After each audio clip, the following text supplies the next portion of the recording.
The dusk had fallen in a bruised shade of violet, the kind that makes a man feel the weight of every winter he has survived. Elias Crowder rode slow across the plains, his coat stiff with cold, the saddle creaking beneath him like an old friend whispering secrets. Nights like this always stirred memories he preferred buried, soft echoes of a daughter he once held, a home that used to be warm, a life that used to mean something besides survival.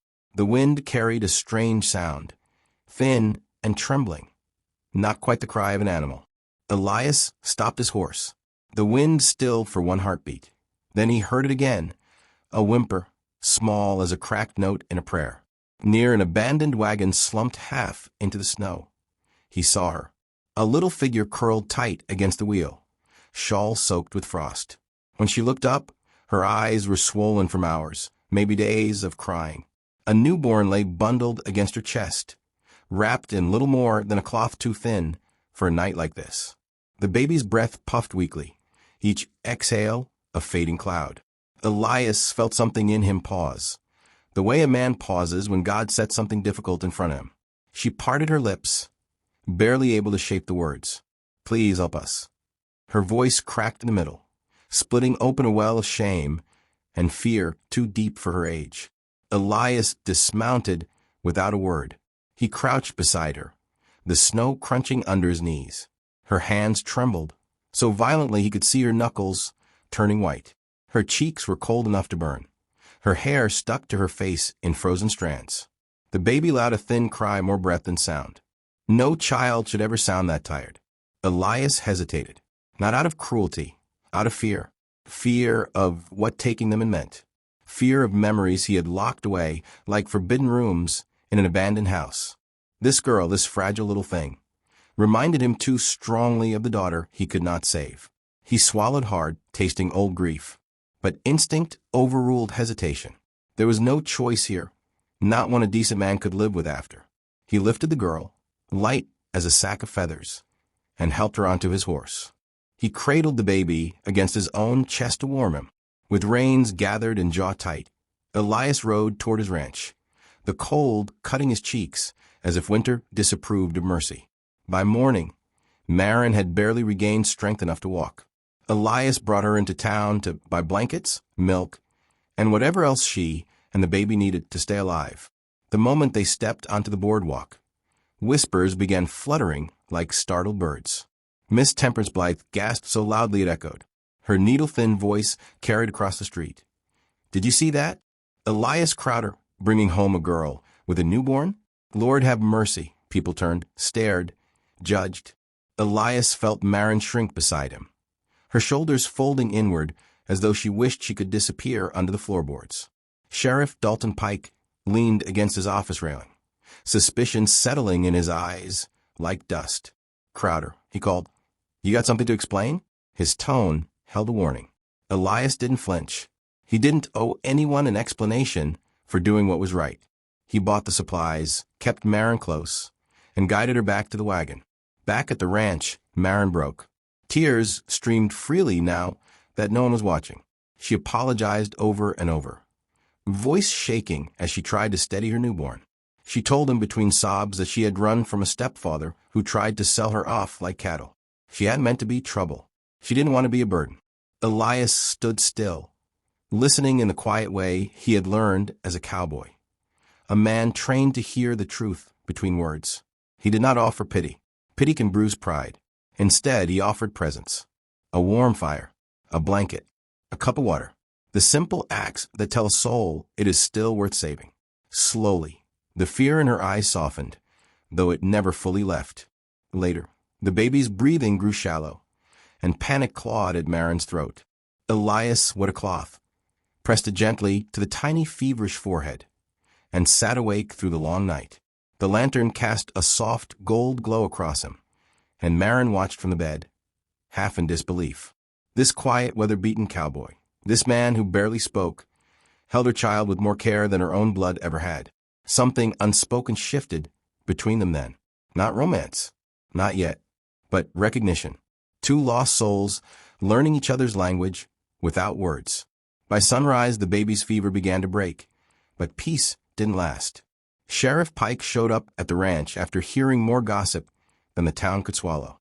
He asked questions that felt more like accusations about Marin's age, about the baby, about Elias's intentions. "Girl ought to be in a proper place," he said, tapping his badge. Everyone knew what that meant. An institution cold and unwelcoming. A place that swallowed unwanted souls whole. Marin's chin quivered. Elias stepped between them with the same quiet firmness that made even wild horses pause. "She stays here," he said. No raised voice. No blazing temper. Just truth set down like a stone. Sheriff Pike studied him, suspicion warring with the faint realization that Elias Crowder had never been the type to harm anyone. Eventually, the sheriff left, though unease still hung in the air like smoke. Night came early. Marin rested beside the fire, the baby sleeping more peacefully than before. She looked at Elias with eyes that held years of hurt. "I think God is punishing me," she whispered, "for everything." Elias knelt beside her, the fire lighting the tired kindness in his face. "Punishment doesn't cry for help," he said softly. "You did. That means you're still fighting." Those words cracked her open. For the first time, she leaned against him, not the way a woman leans into a man, but the way a frightened soul leans into the first safe place it finds. Elias let her cry, his hand resting gently on her shoulder. The storm rolled in shortly after dusk, wind howling, windows rattling, lantern flames flickering low. The air changed, carrying the scent of danger.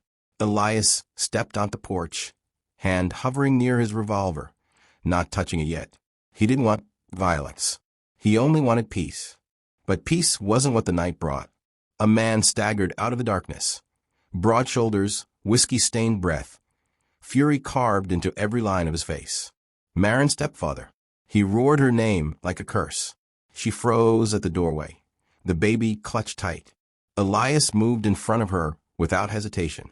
"You got something that belongs to me," the man spat. Elias didn't blink. "No," he answered, voice low and steady. "Nothing here belongs to you." The standoff stretched long and dangerous. The wind screamed through the cracks, blowing snow across the floor. The baby began crying, a tiny, trembling wail that sliced through the tension. The stepfather lunged forward. Elias reached for his gun, but didn't need to draw it. Behind the man, a voice cut through the storm. "Enough." Sheriff Pike emerged from the darkness, rifle raised. He had come because something in his gut had gnawed at him all day.